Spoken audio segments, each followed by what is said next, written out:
Dudes and dudettes. Okay, Jade Wilson asked me in one of the comments if there are any dummy locomotives in Cape Gauge 1 available. The answer is this far, no. But we sure as hell would have to look at it not too long from now, because we're piling on locos at the club one after the other. And from a sheer power consumption point of view, we would have to make a plan not too long from now.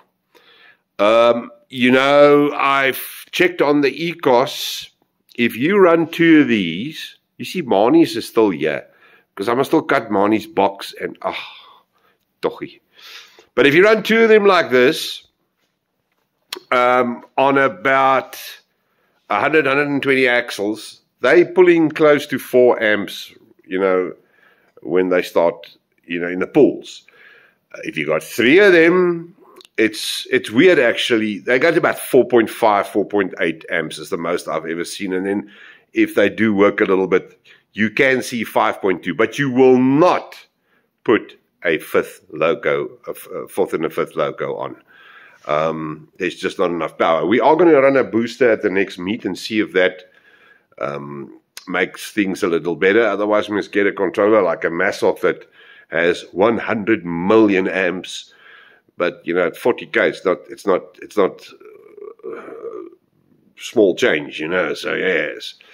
All right, but now let me show you what we can do, because if you work with a USA train stuff and you keep to the recipe that I've got here now, and you use their side frames so that the locos look the same, you use their mounting block, you can run the 37mm axles I've got for my wagons, but the only problem being is that this shoulder, that shoulder there, would have to be slightly narrower.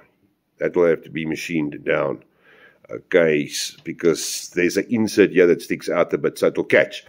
And then the front axle, obviously, because the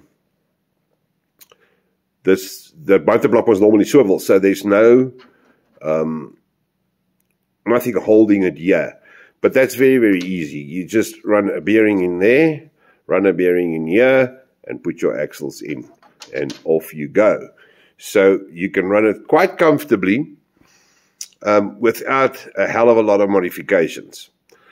You can even on the inside there maybe print something that just gives it like more of a block effect. So, I mean, if you look in there, you will see right through it. You don't want that. So maybe just on the inside here, because these holes go through, just screw another thing on. You don't have to make the axle go through it. You can actually just, you know, do cutouts so that you have something there. All right, so it is very doable. The only other problem is to have a dead loco in between the other live ones, and it has no smoke and no sound, will be absolutely not acceptable. I have run 2 smokers of a ESU XL before. I'm sure it can be done. 2 speakers is not a problem that I can do. So if you build one, 652 is standing on my counter in front there. I'll do her, you know, put a coupling in, and off the decoder run auxiliary 3 and 4 to the other smoker. And the only thing then is if you hook them up, you've got to plug them in. And that'd be the end of that. So it's quite doable. I don't think it'll be a problem. Watch the space, because we've got a guy that's building one of my kits, and he's only using 1 motor block because he's going to pull huge loads. So he only wants 1 motor block, and he's going to do a dummy on the other side. All right, so yeah, we'll test there and see how that works. But soon, Jade, soon, we'll have to do a dummy. The only other thing that is, the guy's asking me to build dummies. You know, it's not going to be R1,000,000 cheaper. Because if you look at just this here, you're looking at 160 Rand a wheel. So that's 320, 420, 480. These are just under 500 Rand. That's 470 bucks, I think it was. So already on 900 bucks. and this little thing here is 120 or whatever. I mean, and then bearings and stuff like that. Call it $1,500 to do a block like this if you do all your little inserts and stuff. You know, and a motor block is only like about $2,000 more. But, so it's not, by all means, not cheap, you know, to just build this thing. It's not cheap by a long stretch. You score a decoder, and that's that. So if you build a dummy and you do it properly with a smoker and a speaker, you're probably going to score about 5, 6, 7, 8, 9. You're going to score $10,000 off the. It's still the same crap to build the thing. Still the same work. Nothing gets easier, you know. So yeah, and very few guys will go for that. I would have to do some dummies for me because I plan to run some huge loads and big consists. So yeah, there's your answer. All right, and just before I go, because I think it's 1 o'clock in the morning, let me just show you something. I'm busy with Henk's Class 34 in Gulf Red. And isn't it pretty? Look, Gulf Red still sits very, very close to my heart. So I've just done all the plumbing underneath here. There you can see what it actually looks like on its wheels. You know what's all the stuff. Same the other side. There's a lot of piping and stuff. But she's ready to have the yellow line painted tomorrow, which always is a bit of a hair. You know, my masking problems. So I'll do the yellow line tomorrow. And then I'm going to give it another coat first. Now, Henk wants this thing weathered. And remember that shiny 35 I had? I tackled this tonight just to see what can happen. What I can do without going apeshit on the thing and, you know, crazy with weathering. Look, on this one, I'll obviously dull coat the bottom. Green Stuff World has got some phenomenal products. They've got a new dull coat called XX Dull or something now. I've dull coated that shiny thing and it came out like this.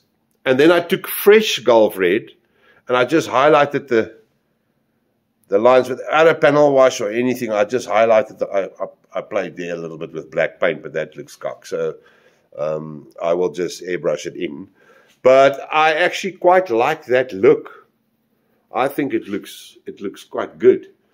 I do not want the loco to be very, very dirty because I'm going to model the last 15 that came in that went to Mason's Mill in Maritzburg. I want to do one of those because there's some other things on those locos just to make it a little bit different. The air horn sat on different places. You know, they were not that beige color inside. They were metal gray. You know, so yeah, there's a couple of things that I want to do on it. So I can't, they were like 5 years old, you know, so I can't go too crazy on the weathering. But I think this works for me. I don't know. Yeah, just tell me what you think. You know, so I'll just give it a dull coat and then touch up the panel lines and then do a little bit of black here and there.